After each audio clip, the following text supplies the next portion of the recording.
I guess start by telling us a little bit about. So there was a carjacking. Was it in Gaines Township? What can you tell us about that? When did that occur?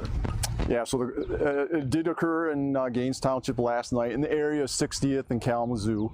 It was a 58-year-old woman who was coming home, and while parking her vehicle in her carport, she was approached by two black males that assaulted her. She did not have any injuries, but they ripped her keys from her and took her car from her.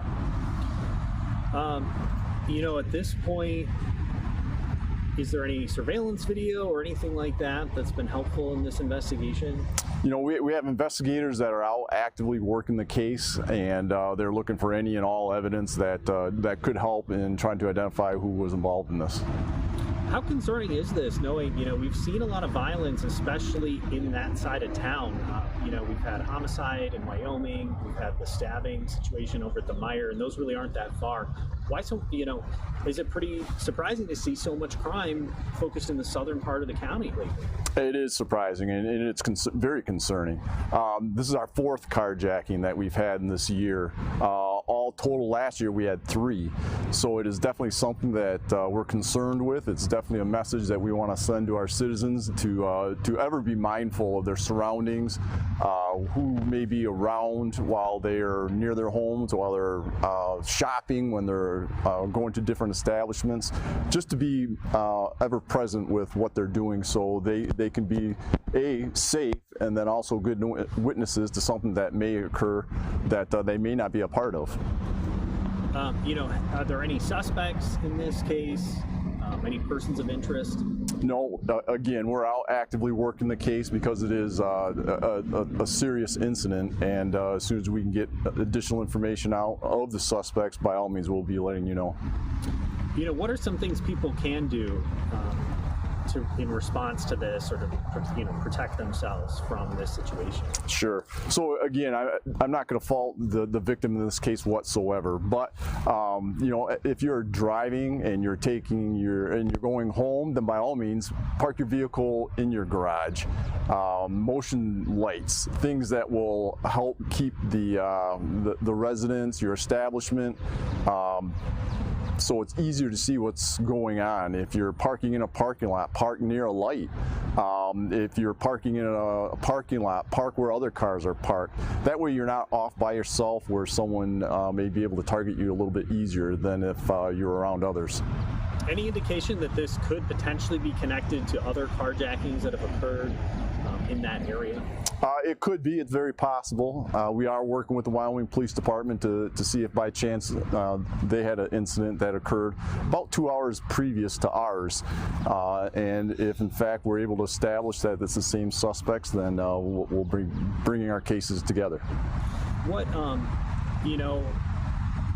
guess in this situation, is this often like organized crime, or could it be individuals? I mean, are you guys looking at all those possibilities? All those possibilities, yeah. It's too early right now to be able to identify whether it's an organized effort or if it's just a one-off. But by all means, we'll definitely be taking a look at that and charge the individuals of the most appropriate and most serious crimes that we can.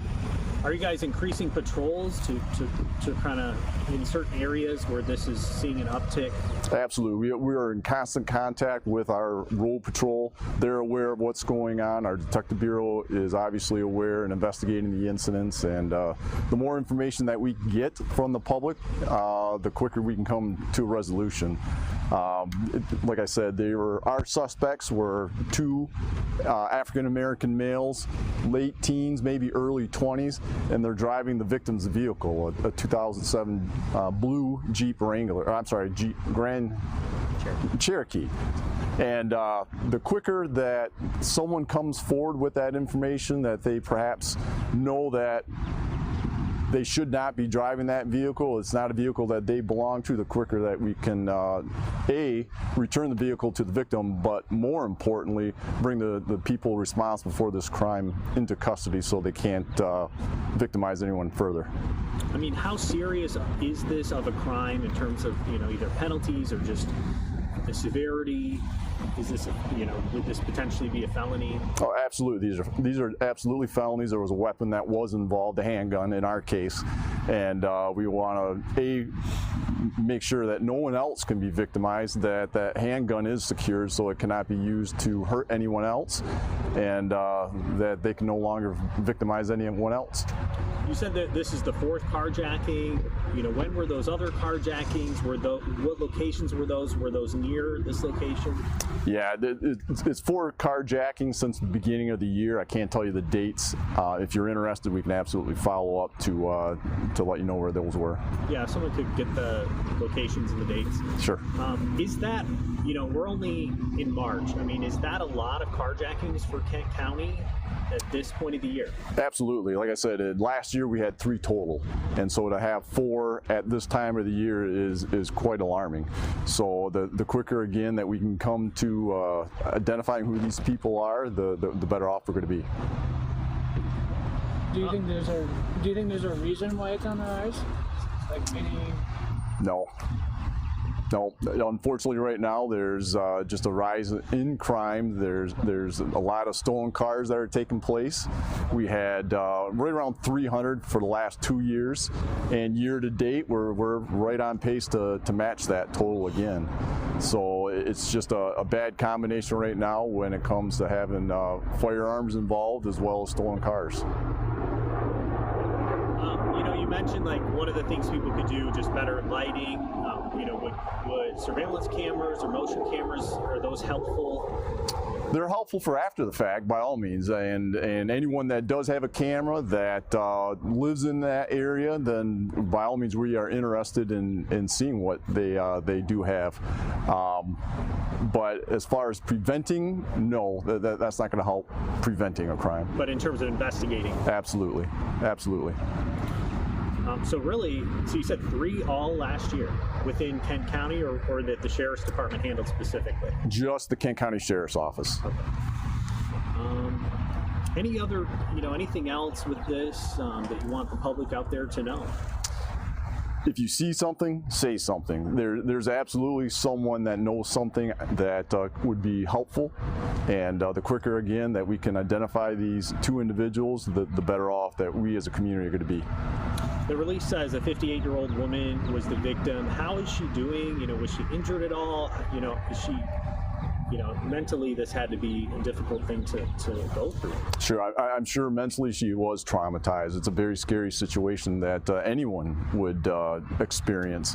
Physically, however, she is doing fine.